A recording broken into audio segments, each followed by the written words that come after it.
جب لوگ شکر نہیں نہ کرتے پھر نعمتیں چلی جاتی ہیں۔ لَإِن شَكَرْتُمْ لَأَزِيدَنَّكُمْ، اگر تم شکر کرو گے تو میں نعمتوں میں اضافہ کر دوں گا۔ اور رب فرماتا ہے وَلَإِن كَفَرْتُمْ إِنَّ عَذَابِي لَشَدِيدٌ، اگر تم نے کفران نعمت کیا تو میرا عذاب بھی بڑا سخت ہے۔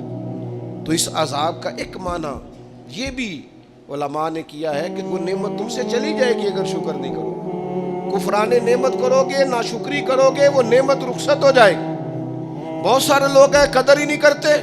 جہاں بھی آپ ہیں، جس مقام پر بھی ہیں، جہاں بھی ہیں، آپ کا سینہ ہر وقت چوڑا ہونا چاہیے۔ میں اپنے دوستوں کو سمجھانے کے لیے کہا کرتا ہوں کہ میں ناز سے کہتا ہوں جس طرح کے استاد مجھے ملے ہیں دنیا میں کسی کو نہیں ملے، اور جس طرح کے ماں باپ مجھے ملے ہیں میرا خیال ہے شاید کسی کو نہ ملے ہوں، اور پھر اس کے بعد جس طرح کے دوست، شاگرد، مرید، پیار کرنے والے، کہ دیکھو نا دوستوں کو جگہ نہیں ملی، کھڑے ہیں یہاں پہ۔ تو میں پھر کبھی کبھی ناز سے کہا کرتا ہوں خدا جانے بلندی ہے کہ پستی، پر جہاں میں ہوں وہاں کوئی نہیں ہے۔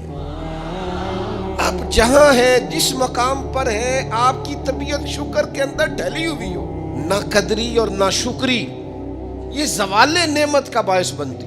کبھی نہ شکری نہ کریں، جو چیز ہے اس پر خدا کا ڈھیروں ڈھیر شکر ادا کریں، اور ہر حال میں شکر ادا کریں۔ کہیں مالک نے جو مجھے دیا ہے کرم ہی ہو گیا، جو اللہ نے مجھے عطا کی ہے اس پر اس کی رحمت ہو گئی، فضل ہو گیا۔ حضور علیہ السلام نے فرمایا 70,000 لوگ ہوں گے جنہیں رب حساب کے بغیر جنت عطا کر دے گا۔ فرشتے بھی حیران ہو کے پوچھیں گے تم کون ہو، کوئی حساب کتاب بھی نہیں ہوا؟ وہ کہیں گے ہم وہ ہیں جو ہر حال میں اپنے رب کا شکر ادا کرتے ہیں۔